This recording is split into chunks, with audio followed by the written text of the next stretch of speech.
BJP की ओर मरिक सिमलो वफम कया में थम्बीरम गिरिदमता थगचरी मैडम सरदार जी।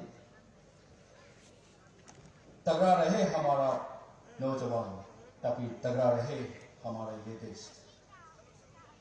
एक देश की रक्षा के लिए, एक देश की मजबूत रक्षा करने का होना बहुत जरूरी है, और यही है हमारा मजबूत रक्षा का लेख। Shri Rajnath Singh ji, the Honorable Minister of Defense. Now let us welcome him, and may I have the pleasure to request Shri Rajnath Singh ji for a few words in relation to this election. Thank you. बैठ जाइए, बैठ जाइए। Please take your seat.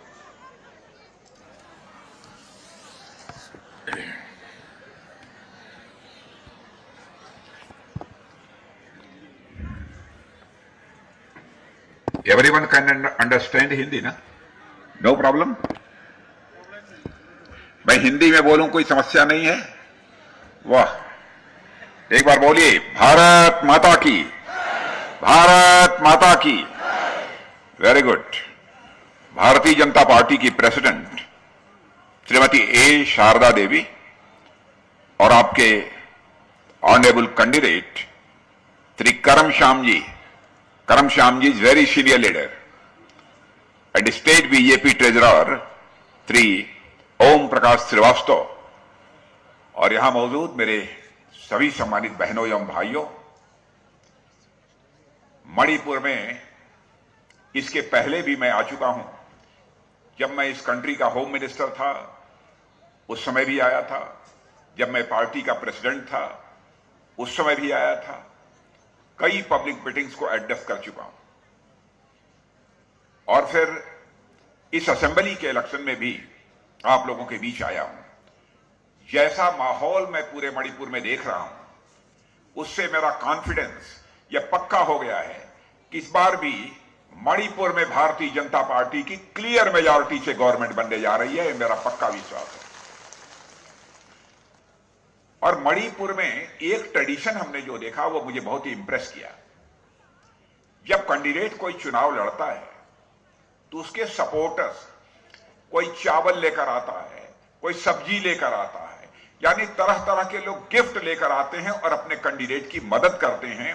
यह tradition पूरे भारत में नहीं मैंने कहीं देखा है, तो केवल और केवल मणिपुर में देखा है मेरे बहनों भाइयों।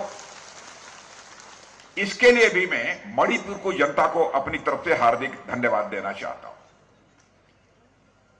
और मैंने देखा कि फल लाते हैं, सब्जी लाते हैं, चावल लाते हैं, साथ में मिठाई भी, स्वीट्स भी लेकर आते हैं। यानी अपने कैंडिडेट्स को चुनाव जीतने के पहले ही वह स्वीट्स खिला देते हैं। यह परंपरा केवल हमने मणिपुर में देखी है और कहीं नहीं देखी है। मणिपुर की धरती का जहां तक प्रश्न है, बहनों भाइयों, पूरे भारत को, चाहे यहां की रानी गाइडेनलिव हो, चाहे एमसी मैरीकॉम हो, उस पर केवल मणिपुर के लोगों को ही प्राइड नहीं है, बल्कि सारे हिंदुस्तान के लोगों को इनके ऊपर प्राइड है। गौरव का भाव हम लोगों के मन के अंदर इनको लेकर रहता है। और यह मणिपुर बहादुरों की धरती है, योद्धाओं की धरती है। भारत की बॉर्डर को भी सुरक्षित रखने में मणिपुर के नौजवानों ने बहुत ही अपना इंपॉर्टेंट रोल प्ले किया है। इस सच्चाई को भी मैं जानता हूं, क्योंकि मैं कंट्री का डिफेंस मिनिस्टर हूं। और यहां का नृत्य, यहां का डांस केवल भारत में ही यह मशहूर नहीं है, बल्कि सारी दुनिया में यहां का डांस जो है मशहूर है बहनों भाइयों। और मणिपुर के डांस की चर्चा पूरे भारत में की जाती है। लंबे समय तक यहां पर कांग्रेस की गवर्नमेंट रहने के कारण यह हमारा मणिपुर बहुत ही पिछड़ा रहा है। लेकिन जब से केंद्र में हमारे प्राइम मिनिस्टर श्री नरेंद्र मोदी जी की लीडरशिप में गवर्नमेंट बनी है, और 2017 में यहां पर बीजेपी लेड गवर्नमेंट बनी है और एन वीरेन सिंह जी जब चीफ मिनिस्टर बने हैं, मैं दावे के साथ कह सकता हूं कंट्री का भी डेवलपमेंट तेजी के साथ हुआ है और मणिपुर का भी डेवलपमेंट बहुत ही तेजी के साथ हुआ है बहनों भाइयों। और इसके बहुत सारे हमारे पास डाटा मौजूद हैं। उन डाटास के आधार पर मैं कह सकता हूं पहले के कंपैरिजन में मणिपुर का डेवलपमेंट बहुत ही तेजी के साथ हुआ है। पिछले 5 सालों में यदि आप देखें तो मणिपुर में एक बड़ा चेंज हुआ है। 5 सालों में मणिपुर के अंदर देखें तो यही मणिपुर नॉर्थ ईस्टर्न जो स्टेट्स हैं उन स्टेट्स में मणिपुर में वायलेंस की चर्चा बहुत होती थी, लेकिन अब यहां पर वायलेंस अब धीरे धीरे काफी हद तक समाप्त हो गया है और अब डेवलपमेंट का कॉन्फिडेंस लोगों के अंदर पैदा हुआ है। अब लोग यह मानने लगे हैं कि हमारे इस मणिपुर का भी डेवलपमेंट अब तेजी के साथ होगा। डेवलपमेंट और गुड गवर्नेंस को लेकर यहां पर अब लोगों का परसेप्शन अच्छा बना है। मैं पहले भी आया हूं मणिपुर, लोग कहते थे साहब यहां डेवलपमेंट और गुड गवर्नेंस नाम की कोई चीज नहीं है, लेकिन अब लोग चर्चा करते हैं कि यहां पर डेवलपमेंट भी तेजी के साथ हो रहा है, गुड गवर्नेंस भी यदि देखनी है तो वह भी मणिपुर में तेजी के साथ हो रहा है। मैंने सोशल मीडिया पर एक वीडियो देखा। वीडियो यह देखा, एक ट्रेन, वह गुड्स ट्रेन थी, मालगाड़ी थी, जब मणिपुर के रेलवे स्टेशन पर लगी तो वहां पर बहुत सारी हमारी बहनें और यहां के लोग खड़े होकर डांस कर रहे थे। यानी पहली बार ट्रेन मणिपुर में आई है, यानी रेलवे कनेक्टिविटी 75 ईयर्स में मणिपुर नहीं पहुंची थी। पहली बार इसको रेलवे कनेक्टिविटी देने का काम यदि किसी ने किया है तो हमारे प्राइम मिनिस्टर नरेंद्र मोदी ने इसको रेलवे कनेक्टिविटी देने का काम किया है। यानी फ्रीडम हासिल किए हुए इस भारत को लगभग 75 ईयर्स गुजर गए। 75 ईयर्स में यहां पर रेल नहीं आ पाई थी। अब पहली बार इसकी किसी ने चिंता की तो हमारी गवर्नमेंट ने चिंता की। बैठिए, पहली बार किसी ने चिंता की तो हमारी गवर्नमेंट ने चिंता की और इसको कनेक्टिविटी देने का काम किया है। नॉर्थ ईस्ट स्टेट्स को बराबर कांग्रेस ने नेग्लेक्ट किया है मेरे बहनों भाई, बराबर कांग्रेस ने नेग्लेक्ट किया है। और यह कांग्रेस के एंटी डेवलपमेंट और एंटी नॉर्थ ईस्ट माइंडसेट को रिफ्लेक्ट करता है कि नॉर्थ ईस्ट के प्रति उनका किस प्रकार का भाव था, किस प्रकार का सेंटीमेंट था। आदरणीय अटल बिहारी वाजपेयी जी जब प्राइम मिनिस्टर बने थे, सबसे पहले उन्होंने नॉर्थ ईस्ट के डेवलपमेंट की चिंता की थी और नॉर्थ ईस्ट के डेवलपमेंट के लिए अलग से एक मिनिस्ट्री बनाने का काम आजाद भारत के इतिहास में यदि किसी प्राइम मिनिस्टर ने किया था तो श्री अटल बिहारी वाजपेयी ने अलग से मिनिस्ट्री बनाई थी नॉर्थ ईस्ट के डेवलपमेंट के लिए। नहीं तो पहले नॉर्थ ईस्ट के डेवलपमेंट के लिए अलग से कोई मिनिस्ट्री काम नहीं करती थी। और अटल बिहारी वाजपेयी जी ने नॉर्थ ईस्ट के डेवलपमेंट के लिए एक स्पेशल पैकेज भी देने का काम किया था। 2004 में जब उनकी गवर्नमेंट गिर गई तो 10 वर्षों तक लगातार नॉर्थ ईस्ट को नेग्लेक्ट किया गया। लेकिन आज सेंटर में गवर्नमेंट आने के बाद, बीजेपी की गवर्नमेंट आने के बाद और यहां पर बीजेपी की गवर्नमेंट आने के बाद एन बीरेन सिंह की लीडरशिप में मणिपुर का फेस भी बदल रहा है और मणिपुर का फ्यूचर भी बदल रहा है। और मैं कह सकता हूं हमारे प्राइम मिनिस्टर नरेंद्र मोदी जी ने कहा कि नॉर्थ ईस्ट के डेवलपमेंट की विशेष चिंता की जानी चाहिए और बराबर कोई न कोई कैबिनेट मिनिस्टर सेंट्रल गवर्नमेंट का यहां मणिपुर में आता है और ओवरऑल डेवलपमेंट मणिपुर का कैसे होगा इसकी चिंता करता है। जो स्कीम्स हैं, जो प्रोग्राम्स हैं, उनको रिव्यू करने का भी काम करता है। कॉन्टिन्यूअस यह रिव्यू का कार्यक्रम और डेवलपमेंट का कार्यक्रम हमारे मणिपुर में तेजी के साथ चल रहा है। और आपने खुद ही अनुभव किया होगा कि नरेंद्र मोदी जी के भारत का प्राइम मिनिस्टर बनने के बाद ही मेरे बहनों भाइयों यहां पर रोड कनेक्टिविटी, रेलवे कनेक्टिविटी और एयर कनेक्टिविटी, यह सब सिलसिला प्रारंभ हुआ है।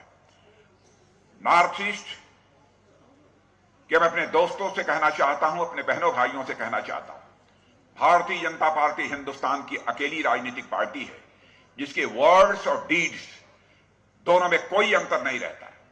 जो हम कहते हैं वह हम करते हैं।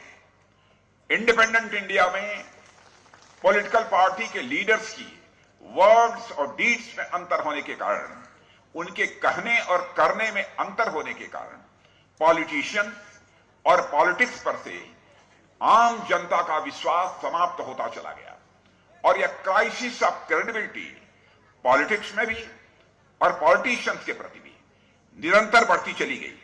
इस क्राइसिस ऑफ क्रेडिबिलिटी को चैलेंज के रूप में इस इंडिया में किसी ने स्वीकार किया है बहनों भाइयों, तो केवल और केवल आपकी पार्टी भारतीय जनता पार्टी ने स्वीकार किया है और किसी दूसरी पार्टी ने स्वीकार नहीं किया है। इंसर्जेंसी की समस्या कितनी बड़ी समस्या यहां की थी, आप खुद ही अनुभव करते होंगे। अब इंसर्जेंसी की समस्या धीरे धीरे समाप्त हो रही है और डेवलपमेंट का सिलसिला तेजी के साथ आगे बढ़ रहा है। और मैं कह सकता हूं वायलेंस की घटनाएं अब लोवेस्ट लेवल पर है। 5 साल का हमको मौका दीजिए यहां गवर्नमेंट बनाने का। मैं आपको यकीन दिलाता हूं जो भी थोड़ा बचा खुचा यहां पर वायलेंस है वह वायलेंस समाप्त होकर रहेगा। इंसर्जेंट ग्रुप से भी मैं अपील करना चाहता हूं कि वह वायलेंस की एक्टिविटीज से अपने को दूर रखें। यदि कोई प्रॉब्लम है उनकी गवर्नमेंट से वो बातचीत करना चाहते हैं तो हम इंसर्जेंट्स के साथ डायलॉग करने के लिए भी हम पूरी तरह से तैयार हैं, उनके साथ बैठकर हम बात करने के लिए तैयार हैं, क्योंकि यहां की प्रॉब्लम्स रिजॉल्व होनी चाहिए, हल होनी चाहिए। यहां की लोगों की पॉवर्टी, अनएम्प्लॉयमेंट, यह सब सारी जो प्रॉब्लम्स हैं उनका हम समाधान निकालना चाहते हैं। मेरे बहनों भाइयों, यह भी आपने देखा होगा कि पहले यहां पर हर महीने ब्लॉकेट होता था, वायलेंस की घटनाएं होती थी, लेकिन अब आपने देखा होगा कि 3 साल में जो मुझे जानकारी दी गई है कि 3 साल में यहां पर कोई भी ब्लॉकेट नहीं हुआ है। शायद मणिपुर की हिस्ट्री में यह पहली बार हुआ है। इसके लिए यहां के मैं chief minister N Biren Singh ji को भी अपनी तरफ से बधाई देना चाहता हूं। हम इस वायलेंस की समस्या का पूरी तरह से समाधान चाहते हैं, पूरा समाधान चाहते हैं।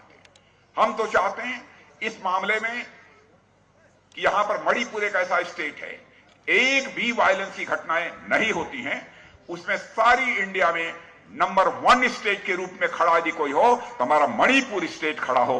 यह हमारी ख्वाहिश है, यह हमारी इच्छा है। इसीलिए मैंने इस कंट्री का डिफेंस मिनिस्टर होने के नाते आह्वान किया है कि यदि इंसर्जेंट ग्रुप्स हमसे बातचीत करके प्रॉब्लम्स को रिजॉल्व करना चाहते हैं तो हम उसके लिए पूरी तरह से तैयार हैं। हमारी गवर्नमेंट की एक और इच्छा है कि पूरा नॉर्थ ईस्ट, मणिपुर तो हो ही, पूरा नॉर्थ ईस्ट एक टूरिस्ट हब के रूप में खड़ा हो। केवल भारत के लोग ही मणिपुर टूरिज्म के लिए न आए, बल्कि दुनिया के दूसरे देशों के लोग भी टूरिज्म की दृष्टि से यदि आना हो तो मणिपुर आए। इस प्रकार के एक स्टेट के रूप में हम इसको डेवलप करना चाहते हैं। और मैं आपको यकीन दिलाकर जाना चाहता हूं 5 साल यदि आपने गवर्नमेंट बनाई तो मैं दावे के साथ कहता हूं कि टूरिज्म के माध्यम से मणिपुर स्टेट की इनकम इतनी बढ़ेगी कि यहां तेजी के साथ उस इनकम से भी डेवलपमेंट का काम हो सकता है। मैं एन बीरेन सिंह जी और उनकी गवर्नमेंट को बधाई देना चाहता हूं कि यहां का जो डिलीवरी मैकेनिज्म था बहनों भाइयों, उसको बहुत ही इफेक्टिव तरीके से उन्होंने लागू किया है। और इफेक्टिव तरीके से तो लागू किया है, लेकिन डिलीवरी मैकेनिज्म में ट्रांसपेरेंसी जिस तरीके से एन बीरेन सिंह जी ने लाई है, उनकी गवर्नमेंट ने लाई है, उसकी जितनी भी सराहना की जाए बहनों भाइयों कम है। और केवल मैं सराहना नहीं कर रहा हूं, इस 2 देश में लोग कहते हैं डिलीवरी मैकेनिज्म के मामले में कहीं पर कोई ट्रांसपेरेंसी इस नॉर्थ ईस्ट में नहीं थी, मणिपुर में नहीं थी, लेकिन उसमें ट्रांसपेरेंसी लाने का काम डिलीवरी मैकेनिज्म में यदि किसी ने किया है तो आपकी बीजेपी की गवर्नमेंट ने किया है। इसके लिए भी मैं यहां की बीजेपी की गवर्नमेंट को मैं बधाई देना चाहता हूं। अब हमारी सेंट्रल गवर्नमेंट हो, हमारी स्टेट गवर्नमेंट हो, बहनों भाइयों, करप्शन का जहां तक सवाल है, मैं जानता हूं करप्शन पूरी तरह से रूट आउट नहीं हुआ है, लेकिन इतनी बात मैं दावे के साथ कह सकता हूं, जहां जहां पर बीजेपी की गवर्नमेंट है, हमारी गवर्नमेंट के ऊपर चाहे सेंटर की गवर्नमेंट हो चाहे स्टेट गवर्नमेंट, करप्शन का कोई भी सीरियस चार्ज कोई नहीं लगा पाया हमारी गवर्नमेंट के। अटल बिहारी वाजपेयी जी की सरकार थी, मोदी जी की सरकार है, हमारी 2 गवर्नमेंट सेंट्रल में रही है। आपने कांग्रेस की गवर्नमेंट्स को भी काम करते हुए देखा है। कांग्रेस की गवर्नमेंट्स के ऊपर करप्शन के आरोप लगते थे, यहां तक कि कांग्रेस के मिनिस्टर्स को जेल जाना पड़ा है करप्शन के एलिगेशन में। लेकिन कोई नहीं कह सकता है कि भारतीय जनता पार्टी की सेंट्रल गवर्नमेंट के किसी भी मिनिस्टर के ऊपर एक भी करप्शन का कोई आरोप लगा हुआ हो और एक भी मिनिस्टर को कभी जेल जाना पड़ा हो। बहनों भाइयों, ऐसा कभी नहीं हुआ। करप्शन पर हम चोट मारना चाहते हैं। करप्शन को हम कैसे रूट आउट करें? करप्शन को यदि रूट आउट करना है, करप्शन को यदि समाप्त करना है, एक ही रास्ता है, सिस्टम में बदलाव लाना पड़ेगा, व्यवस्था में बदलाव लाना पड़ेगा। और यह काम हमारे प्राइम मिनिस्टर से नरेंद्र मोदी जी ने प्रारंभ किया। मैं एक घटना बतलाता हूं। प्राइम मिनिस्टर किसान सम्मान निधि के अंतर्गत 6,000 रुपीज आपको मिल रहे हैं कि नहीं मिल रहे हैं? फार्मर्स को मैं पूछना चाहता, मिल रहा है? जो हाथ उठाइए मिल रहे हो तो। प्राइम मिनिस्टर किसान सम्मान निधि या फार्मर्स, हाँ मिल रहे हैं ना 6,000? अच्छा, मिल रहा है, मिल रहा है। राजीव गांधी जी ने एक बार कहा था, जब राजीव गांधी जी प्राइम मिनिस्टर से इस कंट्री के, तो उन्होंने कहा था क्या करें, हमारी कंट्री में करप्शन इतना है कि 100 पैसा मैं ऊपर से भेजता हूं, लेकिन लोगों के पॉकेट में केवल 15 पैसा 15 पैसा पहुंच पाता है। यह मजबूरी राजीव गांधी ने जारी की, व्यक्त किया था। लेकिन बहनों भाइयों, हमारे प्राइम मिनिस्टर नरेंद्र मोदी ने ऐसा सिस्टम बना दिया कि 6,000 रुपी दिल्ली से चलता है तो पूरा का पूरा 6,000 रुपये आपके अकाउंट में पहुंचता है। एक पैसा भी करप्शन की भेंट नहीं चढ़ने पाता है। यह है तरीका करप्शन को रूट आउट करने के लिए, और यह भी हमारी सरकार ने बहुत ही प्रभावी तरीके से किया है। हम नॉर्थ ईस्ट को पूरी तरह से अपने दिल के पास रखना चाहते हैं, दिल्ली से दूर नहीं रखना चाहते। यही हमारी कोशिश है। अभी हमारी शारदा जी चर्चा कर रही थी, स्टार्टअप, स्टैंड अप, यह सब सारी योजनाएं नॉर्थ ईस्ट में कभी नहीं चलती थी, लेकिन अब नॉर्थ ईस्ट में भी स्टार्टअप कल्चर प्रारंभ हो गया है, जैसे हिंदुस्तान के अन्य राज्यों में भी प्रारंभ हुआ है। यहां के आर्टिजन्स की भी मैं प्रशंसा करना चाहता हूं, यहां के वीवर्स की भी मैं प्रशंसा करना चाहता हूं। जेम की सुविधा उनको उपलब्ध करा दी गई है मेरे बहनों भाइयों, और मुझे खुशी है कि जेम के प्रति जो अट्रैक्शन लोगों का बढ़ा है। 3,450 लोग श्री केवल मणिपुर में इस पोर्टल से जुड़ गए हैं। यह छोटी बात नहीं है, बहुत बड़ी बात है। मणिपुर के रहने वाले लोगों को, आर्टिजन्स को एक बहुत बड़ा मार्केट भारत में कहीं पर भी अपने आर्टिजन्स के आइटम्स को बेचना चाहते हैं तो बेच सकते हैं। यह पहली बार किसी सरकार ने यह सुविधा नॉर्थ ईस्ट के लोगों को उपलब्ध कराई है। अब इससे ज्यादा खुशी की बात और क्या हो सकती है? ई गवर्नेंस को हम लोगों ने बढ़ावा दिया है। मैं यही आप सब लोगों से कहना चाहता हूं मेरे बहनों भाइयों, भारतीय जनता पार्टी का बहुत ही डेवलपमेंट का एक हमारा क्रेडिबल ट्रैक रिकॉर्ड है। और जब भी भारतीय जनता पार्टी की सरकार जहां भी रही है, डेवलपमेंट के ऊपर विशेष ध्यान दिया है। हमारा तो डेवलपमेंट का एक क्रेडिबल ट्रैक रिकॉर्ड है, लेकिन कांग्रेस का जहां तक प्रश्न है, कांग्रेस का एक बिल्कुल ब्रोकन रिकॉर्ड है डेवलपमेंट का। जितना लंबा समय 60 ईयर कांग्रेस को मिला है, हमको 60 ईयर नहीं, हमको तो 15 ईयर्स चाहिए।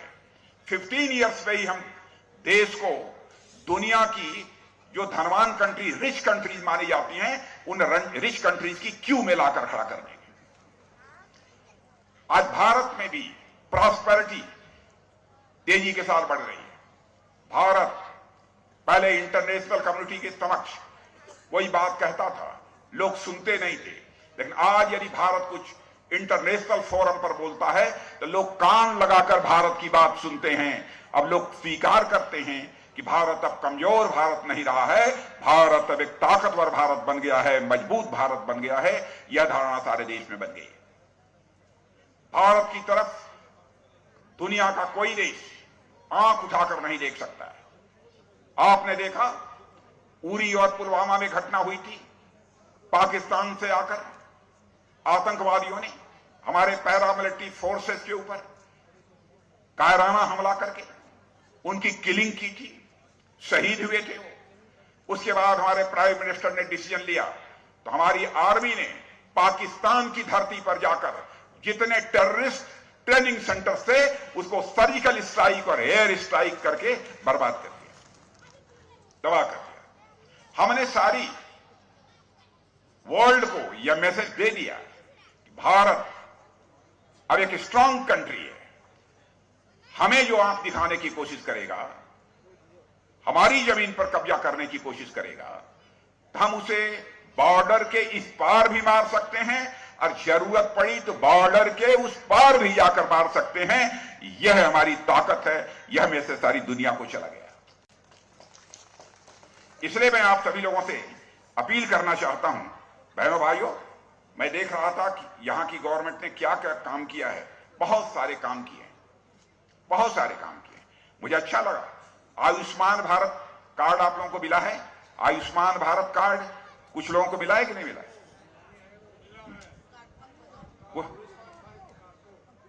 आयुष्मान भारत कार्ड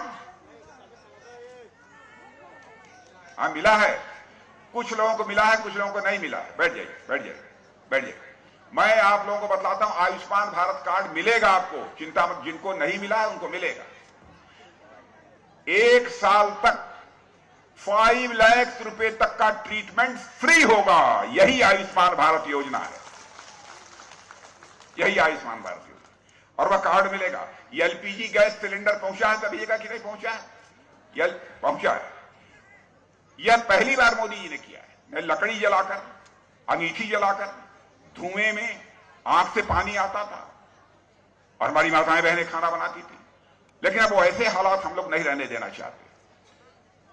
कोरोना भी है, कोरोना कोविड है कि नहीं? अभी है। कोरोना पर भी जिस तरीके से कंट्रोल करने का काम हमारे प्राइम मिनिस्टर ने किया है, उसको प्रेज किया जा रहा है दुनिया के दूसरे देशों में।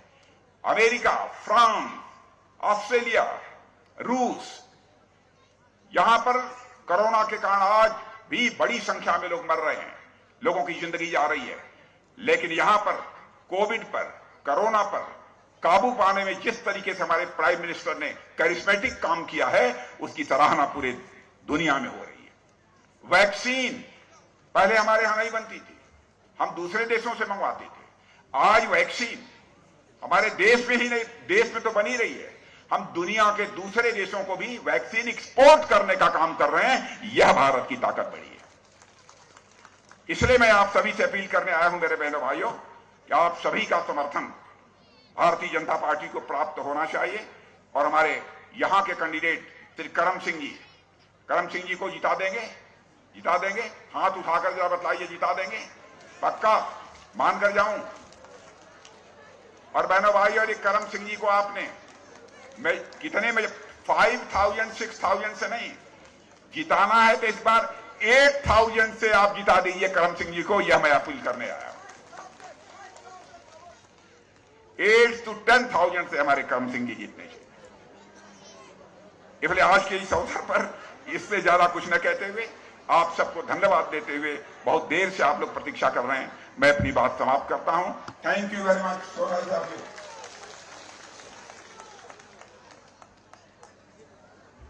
Thank you, sir. Thank you for your valuable words. Now, may I request our organizers to welcome our respected Sir Dr. Sambit Patra, Election in Charge Manipur, Bharatiya Janata Party, and also our Honorable T.H. Biswajit Singh, Honorable Minister of Public Works,